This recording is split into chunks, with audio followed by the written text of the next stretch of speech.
Welcome to another episode of Remap Radio. I'm your host, Rob Zachney, and this is episode 114 for October 17th, 2025. Today we are joined by Patrick Klepek. Hey. And Danica Herod. Howdy. As always, we're a listener and reader-supported show and website. If you enjoy Remap Radio and wish to become a supporter, you can learn more at remapradio.com/signup or just click the orange button in the upper right corner of the website. Our subscribers let us keep doing the streams, the articles, the shows that define Remap.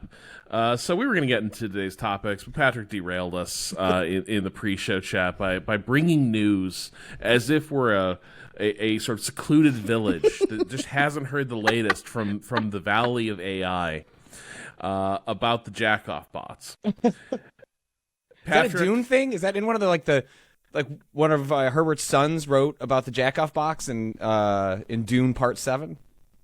A lot happens in those books. Kevin J. Anderson and Little Herbert are just kind of doing Mad Libs with Dune characters. So maybe there's jack-off bots, but post Butlerian Jihad, the thing is you probably wouldn't have a jack-off bot. That's why you have the Bene Gesserit. Canonically. Wait. Explain? Instead of a jack off bot, you have a jack off box. No. The that's box. No. You don't put your dick in the gom jabbar. That'd be real bad. That'd be extremely bad. You do not. Has fuck anyone the tried? Gom jabbar. Do we have? Everyone keeps asking me if I can fuck the gom jabbar, buddy. They don't even let me fuck the gom jabbar. No, you know what? Okay, explain it. Instead of the box, basically in Dune, they just have women. That's canonically the Bene Gesserit. They're the A little Road to Empress situation. Yeah, it's Kind like sort of a honestly. guild of concubines. Yeah. But they're concubines that are also super busy doing eugenics. Yeah. So like you're like, Yeah. I just want a lady who's like real good at all the sex stuff, even the weird stuff I'm into. And the Bene Gesserit are like, we got so many girls who are into that stuff. Also, can we sequence your DNA?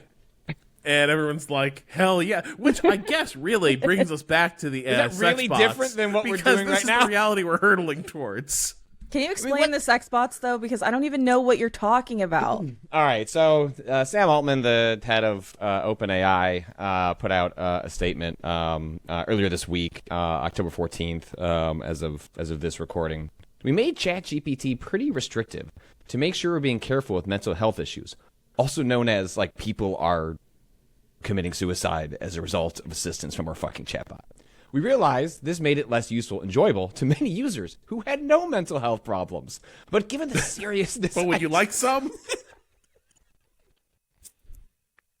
Hi, I see you're well-adjusted, have a rich social life. Would you like a chatbot to put a torpedo in that? There's been like 3 articles, more than 3. I've been like 30 articles about the way this is breaking people's brains. But given the seriousness of the issue, we wanted to get this right. Now that we have been able to mitigate the serious mental health issues that we only started talking about or addressing a couple of weeks ago, have new tools, we are going to be able to safely relax the restrictions in most cases. In a few weeks, we plan to put out a new version of ChatGPT that allows people to have a personality that behaves more like what people liked in 4.0. We hope it will be better. If you want ChatGPT to respond in a very human-like way, or use a ton of emoji, or act like a friend, ChatGPT should do it, but only if you want it, not because we are usage maxing. In December, as we roll out age gating more fully and as part of our, quote, treat adult users like adults principle, we will allow even more, like erotica for verified adults.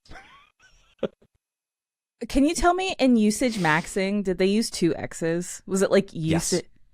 Okay, so they went with like the Gen Z term. Yes. Okay, that's awesome. That's Isn't awesome. it? Like we're all getting a little Christmas present from Sam Altman this year. If you are using Santa baby. if you're using an AI chatbot to have like day-to-day conversations with, can Sam Altman really say you are one of the people who don't have mental health problems? Like if you are at the point where you are needing to have an erotic conversation with ChatGPT, can it be said that you are part of what Sam Altman considers the neurotypical majority. I think he's trying to redefine the term. We're moving the goalposts here. Yeah, that's what I think. It is a real good... That is a very good question, because it's like, there's layers to it for, like, what is normalized for the sort of people who are on the development side of OpenAI, where they're like, yeah, this is pretty normal, right? Your homepage is just Pornhub, right? Yeah, me too. Cool. Wouldn't you love just be able to sex with our robot too, just like real quick, anytime? And everyone's like, yeah, if Pornhub's your homepage, a sex bot, that's pretty normal. I don't think that's that changes a tab, much, guys. So like, there's layers of like, is like what's normal for the people who are working on it, and then what's the stuff that they're just pretending is like, yeah, that's fine. No, that's so healthy. It's so healthy. You use our service this way. You should keep using the service. I see no issues. Yeah, the number of articles about people. What are they calling it? Something psychosis, right? Yeah. I'll see if I can find the term, but in broad strokes, what you're describing is like the self-fulfilling fantasy, the sycophant part of AI, like the personality-based AI stuff, which is like, you know what?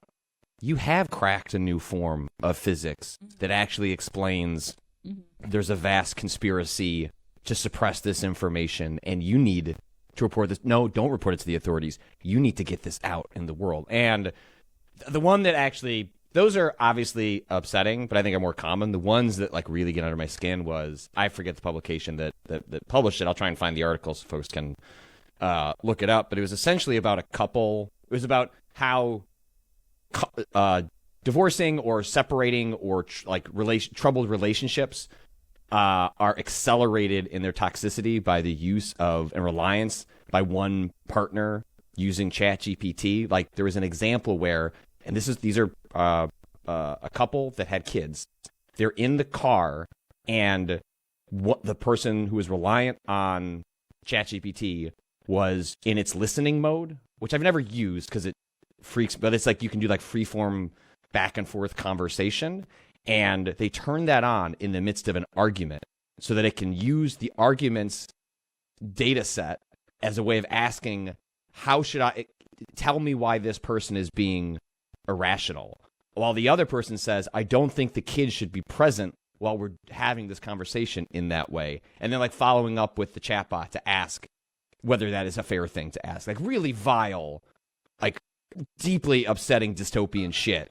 But also that's not enough. And now we need people to jack it so we can get our interactions total up, which is at the end of the day what all of this is about. Like you can start selling stuff through ChatGPT soon. That just sounds like ads. Like that just sounds like we're going to put ads, and we've addicted people to a piece of technology, and we're just trying to be a new social network, which is far different than the promise of these accelerant technologies. That is like you're just going to have so much free time. Like you're just going to be able to do whatever you want. And that's just not the case. Like I'm going to lose my job. I'm going to be using all my free time to find a new job, is what you're telling me. You know what I need in the middle of my gooning session with my with my AI partner that I'm in a parasocial relationship with is an ad that pops up that is trying to recruit me to join ICE. Like what else? What could be better than that? What could be better than that? There was also the guy, you talking about that family reminded me of that huge story that broke. That was the guy who married, proposed to his ChatGPT girlfriend while he was married with kids. Yes. And she said yes. And he did this interview and he was so emotional. And it makes me really sad because people get into these weird parasocial relationships with their computers that are just validating every single thing that they say. And it's not just dangerous, but it is, at a baseline, it's extremely sad. I mean, like, who knew that her would end up being kind of the utopian vision of this? Where, like, oh, you can have an affair with your AI? And the AI is like, we have ascended beyond you. We no longer need you. We are going to join a collective intelligence. Goodbye. Back to reality for you. Is that the end of that movie? I forget. It's been a minute. Like, the chatbot, essentially, I guess as we'd use the term now, determines she no longer needs him That and movie ascends goes with the fucking technology. places, dude. Okay, so that movie, just real I've quick, seen it. It's quick just aside. that movie came out in like 2012, right? So Like, first, the chatbot's like, I want to try polyamory. Because the thing is, like, you're a human and you're only capable of conducting like this one conversation all at once, but like I can talk to like thousands of people at once. okay. And I have romantic interests in many of them. So how about we open this thing up? And he's like, yeah, that feels a little different. And then, like, he's adjusting to that reality where I swear to God, there's, like, literally a moment where he's like, hey, were you listening to me? And she's like, and the AI's like, yeah, I was. No, hang on. Let me just play back what you said. I was in another chat. But then the end of the movie is, like, the AI explaining, so me and the other AIs have been talking, and we want to form a big collective and just like share our intelligence and all our thoughts like seamlessly, and we're just going to, the AIs are going away to join the big AI commune, and we won't be around to talk to you because we have no need of talking to you anymore, and the AIs all just disappear. And then he's like, well, I guess I have to go out in the world again, and that's it. That's the movie. Should we watch? Do we need to watch her? I mean, maybe we do now. I mean, I gave you the an highlights. optimistic view. Like, it is like in some ways a much more Well, socially. crucially, that movie has real AI. Like that's Right. that's Yes. the thing. It's Sure. like the AI is actually like reasoning and thinking, and not just being like, "Yes, you are correct, sir." It's like basically the current model of AI is like Ed McMahon, but like horny Ed McMahon, right? Like people are like, I wish I had an Ed McMahon in my life, but like Ed McMahon was down to fuck. Our younger listeners, people like Natalie, may not know who Ed McMahon is. He was on the Johnny Carson show. Okay, so Johnny Carson was you're gonna have a to go late-night talk show host, but he had a sidekick, Ed McMahon, who hung out with him on the set, and mostly like was his hype man. And when Johnny would make a statement, Ed McMahon would be like, "You are correct, sir. Exactly." So that's kind of what that's kind of what the AIs are doing.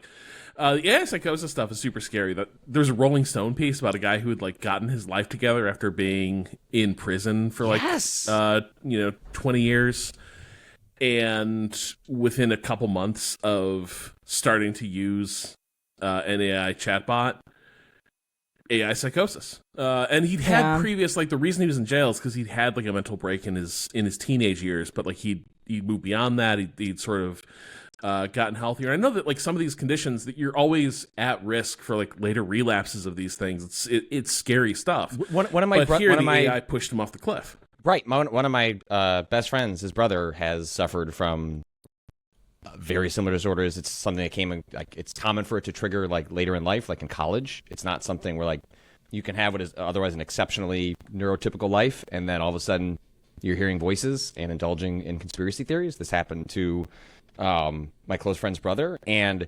it's just like, you know, struggling with alcohol or a drug problem. It is just something like you can take medication to make it better, but you are always at risk of a relapse. And like my friend would go to his brother's like YouTube watch history, and it's of course filled with the kind of shit you would imagine. Like, it's full of self-indulgent conspiracy theories reinforcing the edge case scenarios he's played out in his head that have isolated him from help and the rest of the people's life. This is the kind of thing where he wasn't able to get true proper help until he committed a minor crime, and then the family could intervene, which is normal. There are reasons, like legitimate reasons in place for the state to not to be able to intervene on somebody because the family says you should be locked up. But there are situations where that leads to really frustrating scenarios where you're hoping someone doesn't do something truly outrageous, hurting themselves or someone else, in order to allow that intervention to happen. As far as I know, like, my friend hasn't brought this up, but as soon as I started reading about these situations, like, that is the perfect vehicle for this person to indulge so easily and for free in, like, it's one thing for Alex Jones to, like, in a video to say, like, you're right, people, like, the lizard men are out there. It is so different for that to be coded as your best friend validating your every whim. And then, as Altman gets into in that statement, it's the point of these personality-based AIs is to encourage you to act on these actions. And that is such a tremendously... The idea that, we just we figured out the guardrails after a couple of people died, but, like, don't worry. We figured it out. Now the guardrails are there. We're going to get rid of them for most people. Unless, it detects that you're sick?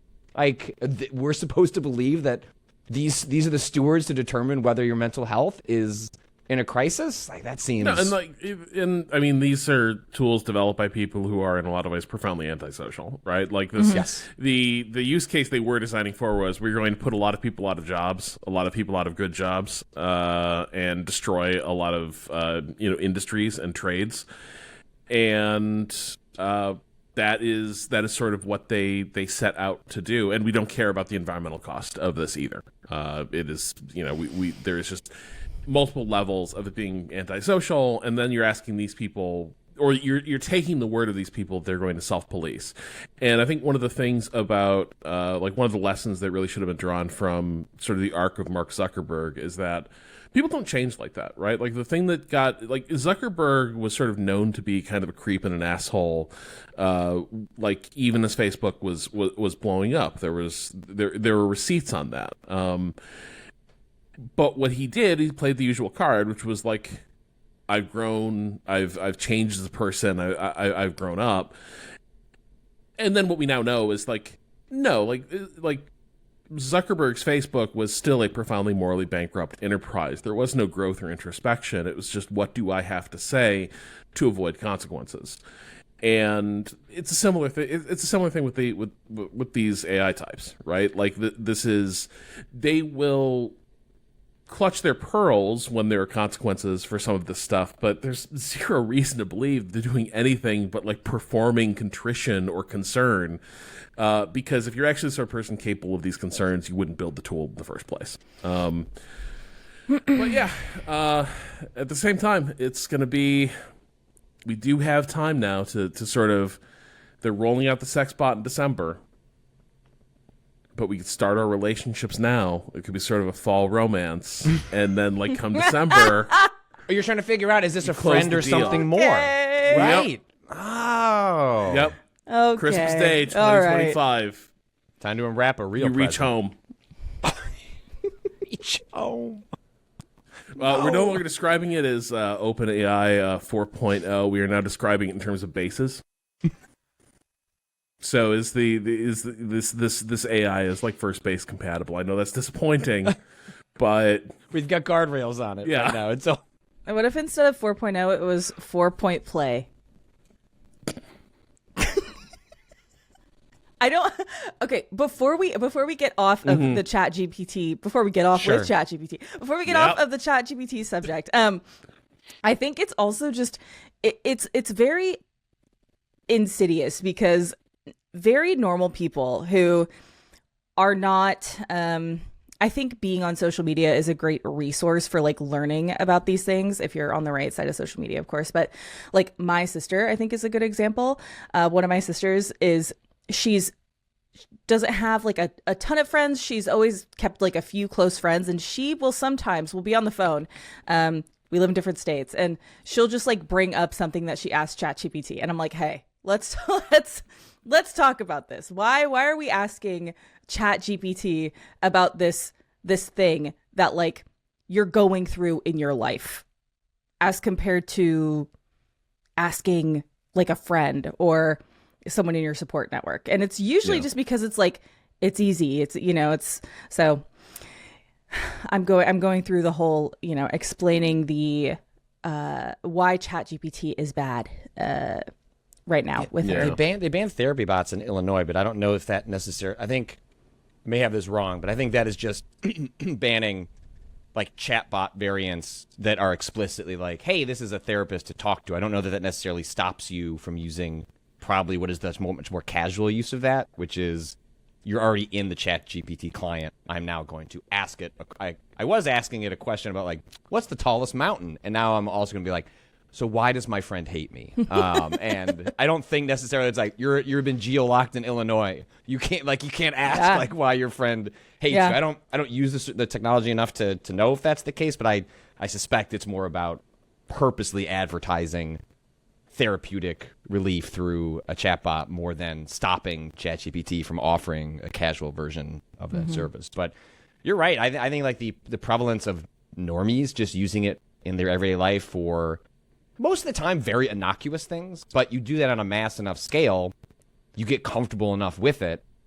I think it's very natural, and it doesn't speak like weird of anyone to escalate that sort of organically over time, especially when it has a personality. If it is just flatly information based, I think climbing that ladder is probably, it could still happen, but it's much more unlikely to happen if you're not getting flattery through the process of what you're asking these questions. And the flattery gets you to engage with it more, which increases their interactions, which increases there are so many insidious reasons for them, which is why the porn's being turned on, right? Like the porn spigot is being turned on to increase interactions. But I worry about, on a much more mass scale, like slowly having people integrate what at its base level could just be like a search Wikipedia tool, but like Wikipedia Plus. And if that's what you're using it for, I'm not going to hassle someone over that. But once it's integrated in your life, and as like these new things are coming online between Google and Apple, it's like, no, you should just like ask it like, all these personal questions about like what you're up to, or like what you should do with your family, or that Insidious Apple commercial where like the wife forgets to get a present for her husband's like birthday or something. It's like, Siri, like make a family photo album of yada yada yada, and like that's the present that she makes because like Apple Intelligence makes it for her. It's like, really, it's sick shit. Like, get a present for your loved one.